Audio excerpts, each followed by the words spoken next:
ভারত বিশ্বকাপে ফিক্সিংয়ের কালো ছায়া, কেঁচো খুঁড়তে বেরিয়ে এলো সাপ। চলতি বছরের ফেব্রুয়ারি-মার্চে ভারত আয়োজিত টি-20 বিশ্বকাপের আসরে ম্যাচ ফিক্সিংয়ের চাঞ্চল্যকর অভিযোগ ক্রিকেট বিশ্বে যেন আগুনে ঘি ঢেলেছে। কানাডা ও নিউজিল্যান্ডের ম্যাচে কানাডা অধিনায়ক দিলপ্রীত বাজওয়ারের সেই বিতর্কিত ব্যয়বহুল ওভার ঘিরেই সন্দেহের সূত্রপাত।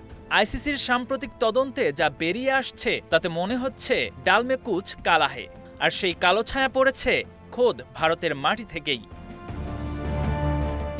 কানাডিয়ান ব্রডকাস্টিং কর্পোরেশনের প্রতিবেদনে কুখ্যাত লরেন্স বিষ্ণোইয়ের গ্যাংয়ের নাম উঠে আসার বিষয়টি হয়ে দাঁড়িয়েছে মরার ওপর খাড়ার ঘা।